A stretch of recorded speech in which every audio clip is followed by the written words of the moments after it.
శ్రీ గురుభ్యో నమః. ఓం శ్రీ మహాగణాధిపతే నమః. అందరికీ నమస్కారం. లక్కరాజు మురళీధరరావు ఆస్ట్రోట్రమిడి ఛానల్ స్వాగతం. ఈ వీడియోలో ముఖ్యంగా గురు భగవానుడు 15 మే 2025 రాత్రి వృషభ రాశి నుంచి మిథున రాశిలోకి సంచారం చేయబోతున్నాడు. ఈ మిథున రాశిలో ఒక సంవత్సరం పాటు ఉంటాడు.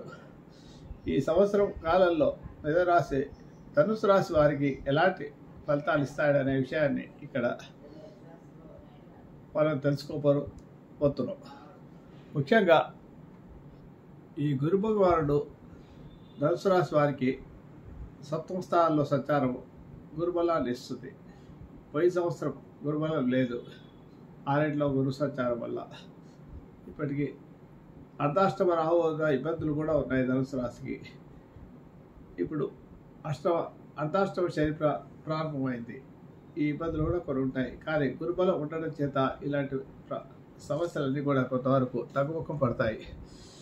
గురువు సప్తమ స్థానంలో సంచారం చేసే సమయంలో శాస్త్రవస్త్ర ప్రకారం రాజదర్శన, ఆరోగ్యం, గాంభీర్యం, గాత్రపోషణం, అభీష్ట కార్యసిద్ధిచ్చ సప్తమస్తే భవేత్ గురువు అని శాస్త్రవచనం.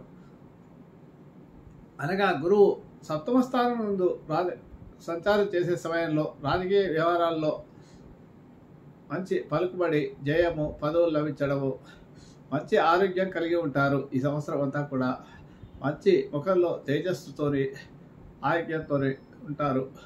బలము, శారీరక దారుఢ్యం ఉంటుంది. వీరు కోరుకున్న కార్యాలను కార్యాలు చాలా కాలం వరకు పెండింగ్లో ఏవైతే ఉన్నాయో అవన్నీ కూడా ఈ సంవత్సరంలో పూర్తి చేసుకోగలుగుతారు. ఇలాంటి శుభఫలితాలు అన్నీ ఉంటాయి. ఇక అర్ధాష్టమ శని వల్ల వాతశూలం, మరక్లేశ, స్వస్థాన హానికృత్, ప్రసూతి, దేహ పీడాచ, సూర్యపుత్రశ్చ చతుర్థవు. చతుర్థ స్థానంలో శని సంచారం చేయడం వల్ల శరీరం కొంత వాతరోగాలు వచ్చే అవకాశం. వాతతత్వం కలిగిన వాడు శని కాబట్టి, వాయుతత్వం కలిగినవాడు కాబట్టి వాతరోగాలు రావడానికి అవకాశాలు ఉంటాయి.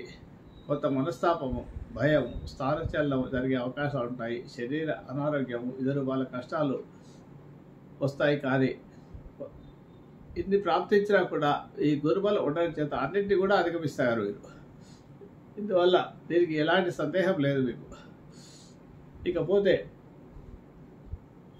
రాహు తృతీయ స్థానంలో సంచారం చేయడం వల్ల చేసినప్పుడు కొంత తొందరపడి నిర్ణయం తీసుకుంటే అపకీర్తి, అనవసరంగా ఇతరుల విషయాల్లో వేలు పెట్టకండి. మానహాని, మన క్లేశం, ధైర్యహాని, తదైచ, భాతృ ద్వేషం, మహాకష్టం, విక్రమసో యథాపడి. అంటే రాహు తృతీయ స్థానంలో సంచారం చేసే సేవల్లో 18 మే నుంచి కుంభరాశిలోకి వస్తాడు. ధనుసు రాశి వారికి 3వ స్థానం అవుతుంది. మానసిక మనస్తాపం, ఇతరుల విషయాల్లో ఏళ్ళు పెడితే మీకు మనస్తాపం వస్తుంది. అపకీర్తి, పేరు, తోబుట్టువులతో కలహాలు ఉంటాయి. కొన్ని రకాల సమస్యలు ఉంటాయి. కానీ గురువు దృష్టి ఈ రావు పైన ఉండడం చేత, సప్తమంలో గురుబలం ఉండడం చేత లగ్నాధిపతి లగ్నాన్ని చూస్తున్నాడు. 12 ఏళ్ల తర్వాత ఈ ధనుసు రాశి వారికి వారి లగ్నాధిపతి లగ్నంపై దృష్టి ఉండడం అనేది చాలా గొప్ప విషయం అని చెప్పవచ్చు. చాలా అదృష్టకాలం అని చెప్పవచ్చు. ఇది ఈ రకంగా వీరికి అన్ని రకాలుగా ఉంటాయి. ఇకపోతే కేతు భాగ్యస్థానంలో కూడా కొంత ఇబ్బందికర వాతావరణాన్ని ఇస్తాడు. పశు నష్టము, అంటే పశువులు అంటే ఇవాళ రేపు మనకు ఆస్తుల కిందనే లెక్క వస్తుంది. వాహనాల యొక్క రిపేర్స్ రావడం కానీ, వాహనాల రిపేర్లు రావడం కానీ అలాగే ఉంటుంది. వ్యవసాయదారులు అయితే ధనధాన్య విషయాల్లో ఎక్కువగా ప్రయాణాలు చేయాల్సి వస్తుంది. చేసే పనులలో కొంత విఘ్నం ఏర్పడుతుంది. కాబట్టి కేతు అనుగ్రహం పొందాలంటే కొబ్బరి నూనెతో దీపారాధన చేయండి ప్రతిరోజు. ఓం కం ఐంగ అనే మంత్రాన్ని, శ్లోకాన్ని ప్రార్థన చేయండి. ఇక గురుడు మిథున రాశి వారికి మిథున రాశిలో సంచారం చేయడం వల్ల లోహమూర్తిగా 30% శుభఫలితాలు ఇస్తాడు. అంటే 100% ఫలితాలు ఉండవు. అందువల్ల మిశ్రమ ఫలితాలే ఎక్కువగా ఉంటాయి. కర్కాటక రాశిలో సంచారం చేసే సమయంలో కొంత అష్టమ గురు దోషం కూడా వస్తుంది కొంతకాలము అప్ టు డిసెంబర్ వరకు. అది కూడా కొంత చూసుకోవాల్సిన అవసరం ఉంటుంది. కాబట్టి గురు గ్రహానికి సంబంధించిన దానాలు జపాలు చేసుకోవాల్సిన అవసరం కూడా ఉంది.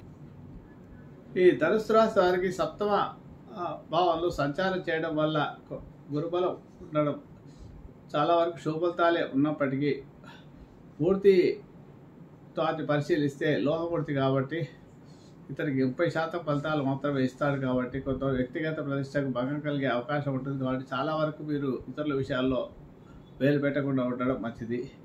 ఈ తోబుట్టులతో వ్యవహరించినప్పుడు చాలా జాగ్రత్తగా వ్యవహరించండి. మీరు అప్పులు చేయడానికి ప్రయత్నిస్తే అవి కూడా దొరకకుండా ఇబ్బంది పెట్టే అవకాశాలు ఉంటాయి. విసుగు, ఆందోళన, శత్రుత్వం, అనారోగ్య సమస్యలు కొంత ఇబ్బంది పెట్టే అవకాశాలు ఉంటాయి. రాహు యోగించడం వల్ల మంచిగా ధైర్యంగా ముందుకు సాగలుగుతారు. ఈ సంవత్సరం గురుడు రాహుల బలం ఉండటం చేత పట్టిందల్లా బంగారం అన్నట్టుగా కూడా ఉంటుంది. నూతన వాహన ప్రాప్తి, మీ ప్రతిభను గుర్తించడము, అనేక సేవా కార్యక్రమాల్లో పాల్గొంటారు. మీరు మీ స్వశక్తితో పాటు దైవబలము, గ్రహబలము, గురుబలము ఉండటం చేత ఆహ్లాదంగా ఉల్లాదంగా కుటుంబంలో శుభకార్యాలు చేస్తారు. ఎవరికైనా వివాహ ప్రయత్నాలకు ప్రయత్నాలు ఫలిస్తాయి. విదేశీ విద్య కొరకు ప్రయత్నించే వారికి విద్యలో విదేశీ విద్య లభిస్తుంది. ఉన్నత విద్య లభించడానికి చదువుకోవడానికి అవకాశాలు ఏర్పడతాయి. విద్యార్థులకు చాలా బాగుంటుంది. తీర్థయాత్రలు కూడా బంధుమిత్రులతో కలిసి చేస్తారు. ఎక్కువగా దీర్ఘకాలం వ్యాధులు ఉండే వారికి కొంత ఉపశమనం లభించే అవకాశాలు ఎక్కువగా ఉన్నాయి. కొత్త కార్యక్రమాలు అంటే గృహ నిర్వహణ లాంటివి చేసుకోవడానికి అవకాశాలు ఎక్కువగా ఉంటాయి. సంఘంలో గౌరవ మర్యాదలు ఉంటాయి. మనోధైర్యంగా ముందుకు సాగుతారు. కొత్త వస్తువులు, విలువైన వస్తువులు, బంగారం లాంటివి కొనే అవకాశాలు ఎక్కువగా ఉన్నాయి మీకు ఈ నెలలో. ఈ సంవత్సరంలో ఉద్యోగస్తులకు ఈ సంవత్సరం అనుకూలంగా ఉంటుంది. ప్రమోషన్లతో కూడిన బదిలీ లభించే అవకాశాలు ఎక్కువగా ఉంటాయి. అధికారుల యొక్క మన్ననలు పొందుతారు. ఆరోగ్య విషయాలు మాత్రం కొంత జాగ్రత్త వహించాల్సిన అవసరం ఉంది. ఒబేసిటీ వచ్చే అవకాశం, లగ్నాధిపతి సప్తమంలో ఉండి లగ్నాన్ని చూస్తున్నాడు, అంటే చిత్తరాశి చూస్తున్నాడు. కాబట్టి మీరు భోజనం చేసే విషయంలో కొంత జాగ్రత్త వహించాల్సిన అవసరం ఉంది. ఎలా పడితే అలా భోజనం చేయకుండా, ఎలాంటి వస్తువులు అంటే అలాంటివి తినకుండా మీ ఆరోగ్యాన్ని జాగ్రత్తగా కాపాడుకోకపోతే ఒబేసిటీ, ఉబ్బసం వ్యాధి వచ్చే అవకాశం, కాయం వచ్చే అవకాశాలు ఎక్కువగా ఉంటాయి. నోటికి రుచి కనిపించింది కదా అని ప్రతి వస్తువును తినడం వల్ల అనారోగ్య సమస్యలు వచ్చే అవకాశం ఉంటుంది. కాబట్టి ఆహార విషయాల్లో కొద్దిగా నియంత్రణ ఉంచుకోవాలి మంచిది. సాఫ్ట్వేర్ రంగం వారికి మంచి ప్యాకేజీ లభిస్తుంది. వారికి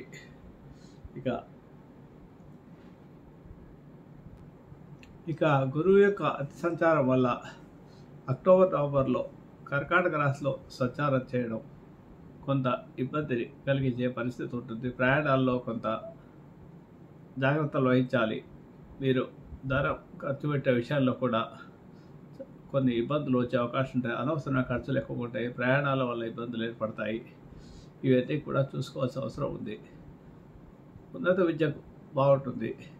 అష్టమంలో గురు సంచార సమయంలో కొన్ని ఇబ్బందులుగా కొన్ని అన్ఎక్స్పెక్టెడ్ ధన లాభాలు కూడా కలిగే అవకాశాలు ఉంటాయి. ఈ భార్య ద్వారా కానీ, అత్తగారి ద్వారా కానీ ఏదైనా సంపాదన ఉచ్చస్థితిలో ఉంటాడు గురువు. కాబట్టి డిసెంబర్ నుంచి మళ్ళీ మేధరాశిలోకి వచ్చి వక్రస్థితిలో ఉంటాడు ఈ సంవత్సరం అంతా కూడా.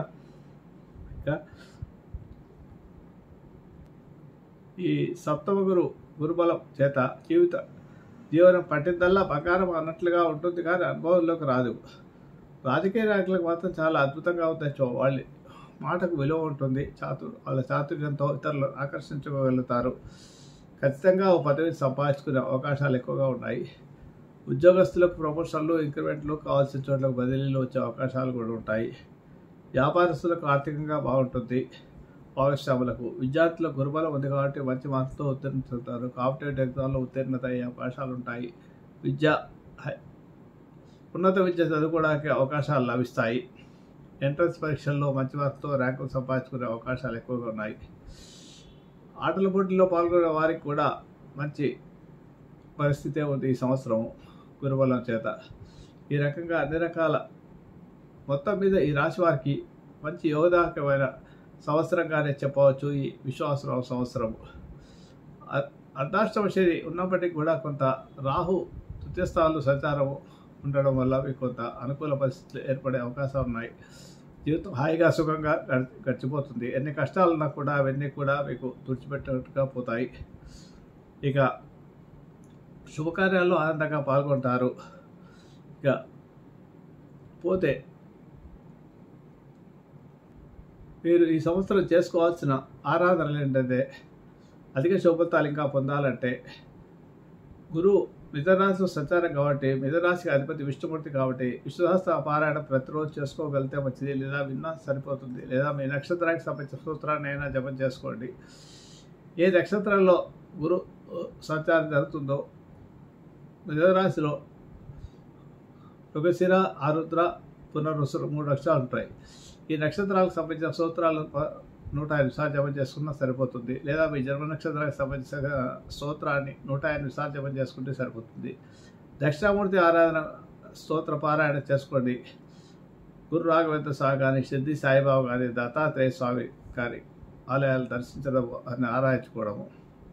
గణపతికి కొబ్బరి నూనెతో దీపారాధన చేయండి. అలాగే సంకష్ట చతుర్దశి రోజు ఆయన గణపతి ఆరాధించడం వల్ల మీకు ఇబ్బందులు తగ్గుతాయి. ఇంకేమన్నా దుర్గా సప్తశ్లోకి పారాయణం చేసుకుంటే రాహు మేరాశిలో ఉన్న మేరాశి నుంచి కుంభరాశిలోకి వస్తాడు కాబట్టి అయినా కూడా ఇంకా శుభఫలితాలు లభిస్తాయి. ఈ రకంగా మీకు ఈ సంవత్సరం అంతా చాలా అద్భుతంగా అవుతారని చెప్పవచ్చు. శుభమస్తు.